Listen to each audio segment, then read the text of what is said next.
सभी साथियों को इस राजजाल का नमस्कार। साथियों, वीडियो सीरीज का ये 22वां भाग है।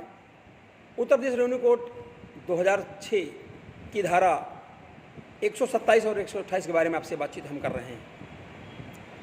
क्या कहती है उत्तर प्रदेश रेवेन्यू कोड की धारा 127 व 128? उत्तर प्रदेश रेवेन्यू कोड की धारा 125 में भूमि प्रबंधक समिति को पट्टा करने का अधिकार दिया गया है, जो उप जिलाधिकारी महोदय की पूर्व अनुमोदन से होगा, यानी एसडीएम की परमिशन आवश्यक है। पहले उनकी परमिशन ली जाएगी, तब भूमि प्रबंधन समिति पट्टा करेगी। अन्यथा भूमि प्रबंधन समिति को बिना उप जिलाधिकारी की अनुमति की कोई भी पट्टा किसी को करने का अधिकार नहीं होगा। तो 125 में भूमि प्रबंधन समिति को पट्टा करने का अधिकार है उप जिलाधिकारी की अनुमति से, और 126 में उन पट्टेदारों का वरीयता क्रम है जिनको भी पट्टे के आधार पर प्राथमिकता दी जाएगी कि इनको पट्टा किया जाए। धारा 127 में आवंटन का परिणाम है। अगर कोई जमीन आवंटित की गई है, पट्टे पर दी गई है, अलॉट की गई है, तो क्या हो कॉन्सिक्वेंसेस ऑफ अलॉटमेंट, क्या होंगे अलॉटमेंट के परिणाम, यानी आवंटन के परिणाम क्या होंगे। यदि भूमि प्रबंधक समिति धारा 125 और 126 अनुसार आवंटित की जा रही है भूमि वरीयता क्रम में पट्टेदारों को या जिसको भी आवंटित की जा रही है, अगर आवंटित की गई भूमि में पेड़ हैं, पौधे हैं, वृक्ष हैं, कुआं है, अन्य कोई सुधार है, तो उस पेड़ पौधे अन्य सुधार सहित वो पट्टा उस व्यक्ति को दिया जाएगा। उस पट्टे में वो पेड़ हैं, जो भी चीज़ें हैं, कुआं है, वो उस सबको जो है एक पट्टेदार प्राप्त करेगा। ये धारा 127 है। ये होगा आवंटन परिणाम, यानी पट्टेदार को भूमि भी मिल जाएगी, वृक्ष भी मिल जाएंगे, कुआं भी मिल जाएगा, खाइयाँ भी मिल जाएंगी, और अन्य चीज़ें जो उसमें स्थित वो सारी चीज़ें उसे प्राप्त हो जाएंगी। अब आते हैं साथियों धारा 128। उत्तर प्रदेश रेवेन्यू कोड की धारा 128 में जो आवंटन किया गया है, आवंटन और पट्टा रद्द किया जाना, cancellation of allotment and lease. जो अलॉटमेंट किया गया है या जो लीज पट्टा दिया गया है, उसको रद्द करने का अधिकार धारा 128 उत्तर प्रदेश रेवेन्यू कोड में दिया गया है। कौन रद्द करेगा पट्टा? कलेक्टर। किसी आवंटन के संबंध में विहित रीत से स्वतः जांच कर सकता है और किसी व्यक्ति के आवेदन पर जांच करेगा।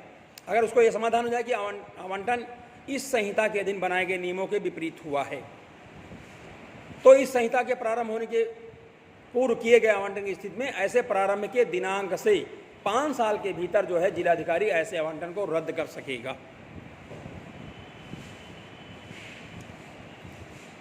या आवंटन की स्थिति में उसके 5 साल बाद भी पट्टा रद्द कर सकेगा।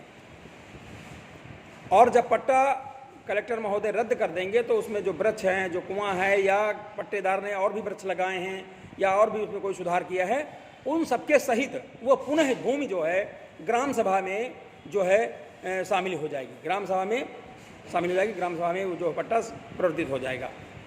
ये है साथियों धारा 128। यानी धारा 128 में कलेक्टर महोदय पट्टे को रद्द कर सकते हैं यदि विहित रीत से नहीं किया गया है, यदि उसमें नियमों का पालन नहीं किया गया है, तो संहिता प्रारंभ होने के 5 वर्ष पूर्व से भी अगर पट्टा किया गया तब भी उसको रद्द कर सकेगा कलेक्टर, और संहिता प्रारंभ होने के 5 साल बाद तक भी कलेक्टर महोदय आवश्यक जांच करके उस पट्टे को रद्द कर सकते हैं। पट्टा रद्द करने के बाद में जो भी उसमें वृक्ष होंगे पट्टेदार के या जो भी चीज़ें उसने बनाई होंगी, वो सारी की सारी चीज़ें सहित पूरी भूमि ग्राम सभा में निहित हो जाएगी। साथियों, ये है।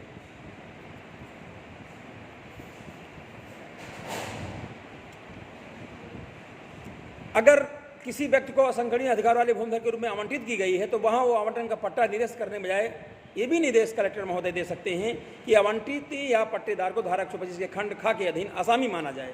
तो ये भी हो सकता है कि एक पट्टा रद्द करने बजाय उनको आसामी मान लिया जाए।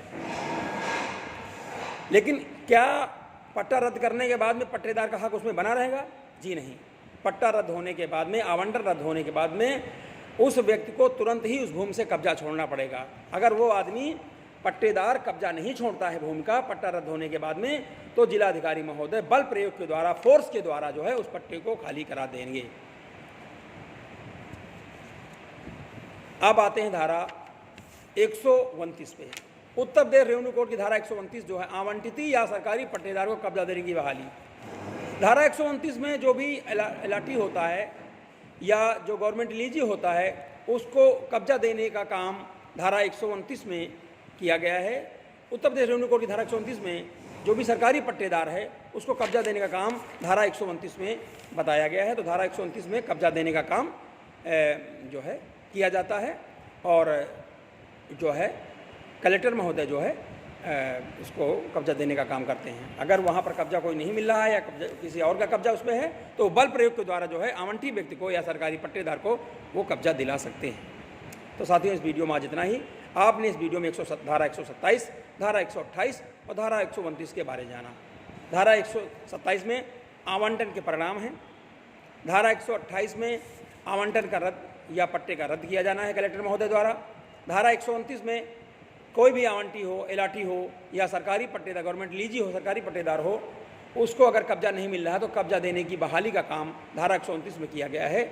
अगर नहीं आसानी से कब्जा मिल रहा है तो बल प्रयोग के द्वारा जो है कलेक्टर उसको कब्जा दिलाएगा। इस वीडियो में इतना ही। आप सभी साथी वीडियो को देखें, वीडियो पसंद आने वीडियो को लाइक करें, शेयर करें और चैनल को सब्सक्राइब करें। हमारे चैनल का नाम तर्कशील समाधान चैनल है। साथियों, वीडियो बनाने का मकसद आपको कानून की जानकारी देना है। वीडियो बनाने का मकसद, अभी समय जो है उत्तर प्रदेश रेवेन्यू कोड 2006 के बारे में आपसे बातचीत कर रहे हैं। तो मकसद ये है कि आप लोग उत्तर प्रदेश के किसान हैं, उत्तर प्रदेश के किसानों को अपने भूमि के संबंध में जो भी कानून हो जानने का अधिकार है। साथियों, ये इस सीरीज़ का 22वां भाग है और आप देखें कि लगातार हम उत्तर प्रदेश रेवेन्यू कोड 2006 के बारे में वीडियो डाल रहे हैं। आप सभी लोग हमारे तर्कशील समाधान चैनल को जो है सब्सक्राइब कर लीजिए ताकि आने वाली वीडियोज़ का नोटिफिकेशन मिलता रहे। और जो पीछे वीडियोज़ हैं भाग 1 से लेकर के भाग 22 तक सारे वीडियोज़ को देखें तो आपको उत्तर प्रदेश रेवेन्यू कोड के बारे में बहुत अच्छी जानकारी हो जाएगी और आपने भी एक किसान बहुत सारी कानून की जानकारी अपनी भूमि के संबंध में, अपनी गाटा संख्या के संबंध में जानकारी कर सकेगा। आप सभी साथियों को बहुत बहुत धन्यवाद। जय राष्ट्र, जय भारत, जय संविधान।